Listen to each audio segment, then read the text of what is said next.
What's up, everybody? Welcome to Podcast Now. I'm Alex, and in this video, I want to talk about the Suicide Squad Kill the Justice League server situation, and it's not great. Now, I want to be very open and honest. I mean, I generally am, but I want to say this like up front in the beginning of the video for all of the clashing that I think is going to happen in the comments. I can see into the future in that sense. Look, I've covered this game a lot. I'm giving this game a try. I've defended this game. I've criticized parts of this game. I think I've been one of the most fair people on YouTube, on social media, in regards to Suicide Squad Kill the Justice League, okay? And the reason I'm saying this is because I've already commented on Twitter about this server thing, and I just saw some really weird comments where, look, you can defend this game. This game has had a lot of attacks, and it's had a lot of defenses, over the last little while, and you can be on the defensive side of this game, but I've seen a lot of people being so defensive that you can't talk about the game in a negative light at all. So I just wanted to get in front of that. This is an issue with always online games. I don't care if we have been, supportive of this game or, defending this game, or if you have been attacking it. I think actually everybody should kind of come together for this and say, we need to single this issue out. This cannot happen. And definitely, for a game like this, we'll talk about as this video goes on, you can't have this issue. You cannot have this issue this week for Suicide Squad Kill the Justice League. So what did happen, you might be asking, Alex, why are you making a big deal of this? Well, this morning, for those that took their plane ride to New Zealand, of course, they all did that legally, went to New Zealand, brought their Xboxes, I think specifically Xboxes, plugged it in, and started playing Suicide Squad, right?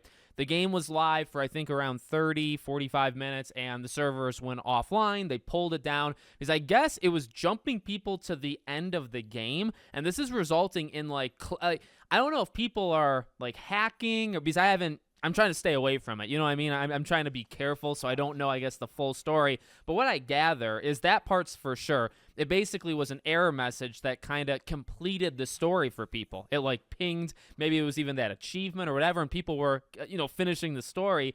But there's, big spoilers. The ending of the game is pretty much out there if you want to see it online because people, not even their own fault, at least I don't think, they jumped ahead. But beyond that, right, so that's a weird glitch-like thing. Because of that, they had to take the servers down. Now, what does that mean for a game like this? It means you can't play it. Now, I tried, again, I'm trying to be careful because I don't want to run into a random spoiler, right? So I was, typing this in on Twitter, and I'm trying to find, the keywords, right? And I actually, so far, so good. I haven't spoiled myself. But even, this was this morning, that pop-up box. But even 5, 10, 15 minutes ago, I'm seeing tweets that the servers are just very in and out. People are doing a cutscene, and it drops them, and it kicks them out of the game. And it's, the servers are down, or people are doing gameplay, and it kicks them out. So, regardless of, I guess, where you are in the game, it's an issue. It's absolutely an issue. And I don't care how defensive people have to be about this game or how attacking people have to be about this game. I think we need to come together and say that stuff is almost secondary. This is the always online issue. And this is something we knew could potentially be a problem, right? You look at Payday 3 as a recent example of how you don't do something, right? Payday 3, I think fundamentally is a pretty darn good game. I actually liked it in my time playing it, but the game comes out, the first 2-3 weeks, the game is a complete disaster, right? It's very, very difficult for the servers to just figure themselves out. And why? Well, it's an always online game. And that's the central theme, or that's the central problem. Alex, what is the issue here? I'll tell you what the issue is. If you're playing it right now in New Zealand, okay, you have paid, at least US dollars, even though now you're in New Zealand, you've paid $100. It is a big jump from the standard edition to the deluxe edition to get that, not just 3-day early access, but the other stuff as well. But let's be real. I think a lot of people got the deluxe for the 3-day early access, okay? You paid $100 US, and obviously the conversions will change depending on where you are, to play this game early, but not just play it. You bought it. And this has always been my issue with always online games. This is something I've complained about for a long time for many different, I'm not singling out Suicide Squad, I guess I am in this video, but in general, we've talked about this for many always online games.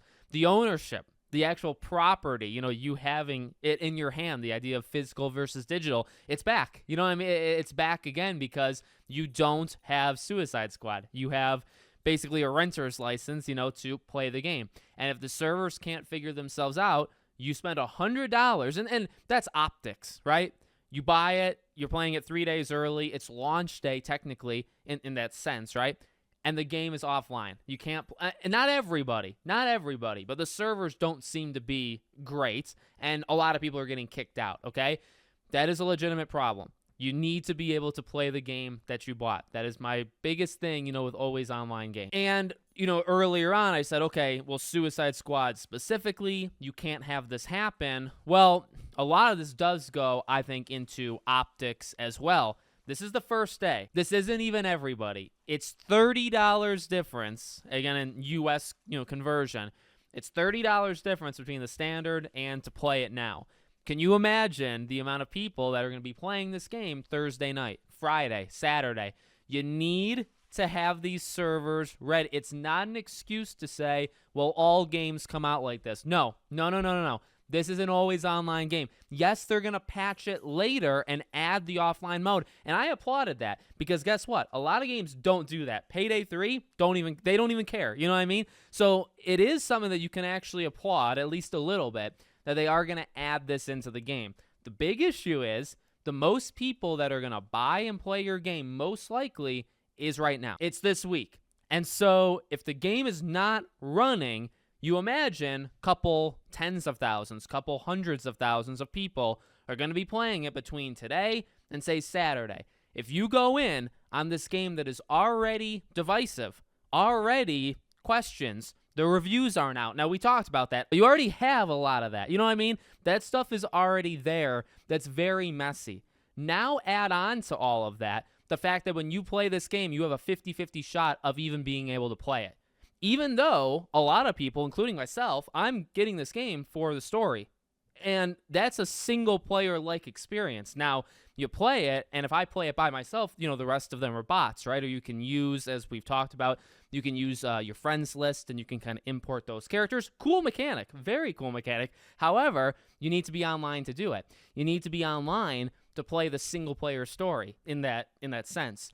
So that's my point. I mean, ultimately, I guess boiled down, it's not a good look. It's something that plagues always online games. It's a disaster. It's why we shouldn't really do this.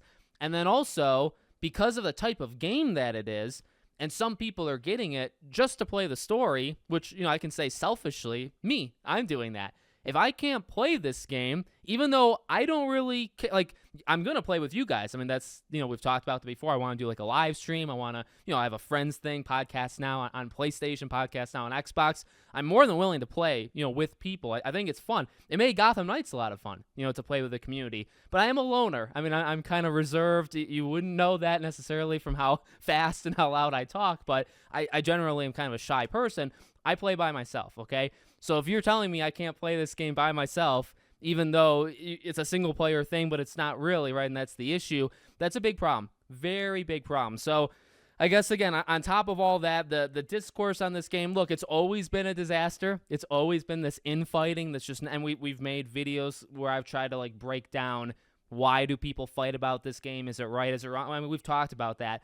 This is a weird extra level where it's people that are attacking it, this is an easy go-to, but you know what? That's kind of right. So I would actually agree, not with every attack that people that have gone after this game have said. Again, I've defended this game many times, but the people that have defended this game, and that's fine, because you're allowed to like it. You're allowed to not care what people that are attacking it think. That's what you should do, okay? But the people that are defending it, I think they've almost kind of gotten so defensive on it that you can't say anything. So now that it's an issue, it's not even just a Suicide Squad issue. This is actually a moment that we can point to and say, here's another reason why Always Online is a disaster. Payday 3. It's not just Payday 3, just like it's not Suicide Squad. This is an Always Online problem. And so, yeah, you should call it out. It's not even necessarily about the game. Now, is it going to affect the game? It sure will. Is it happening to the game right now? It sure is. There's some things you can't get away from, right? But it's just a weird discourse I've seen online. I think it's okay to defend the game, to want to play it. That's your right. It's your money. You should spend it how you want, and you should play the games you want. Don't let somebody else tell you what to play. It's your entertainment. It's your life. But this is not the time to say, well, they get a clean slate. Nothing they do can be wrong. Rocksteady's untouchable. So, oh, it's the servers are, well, that happens to all of these games. It's no big deal. No. It is a big deal. You don't actually own the game. You can't actually play the game you bought. That's definitely a big deal. We need to call that out. I don't care if it's Suicide Squad. I don't care if it was Hogwarts Legacy was single player, but I'm trying to think, say games that I'm really passionate about, games that I've really talked about. If the next Sly Cooper game, which you know how into that I am, if that game came out, it was an always online game, I think I would riot. I don't even know what I would do to myself. You can bet that I would call it out, even if it's a franchise that I love, right? So that's kind of the point I want to get across. Regardless, got to take a deep breath. It's been something today. It's definitely been something. Going to be playing this game over the next couple days at some point at least. We'll have videos when that happens. Good luck to everybody, no matter how you feel about this game. Let me know what you think in the comments. Make sure you're subscribed to the channel, bell icon turned on, and I hope to see you all on the next one.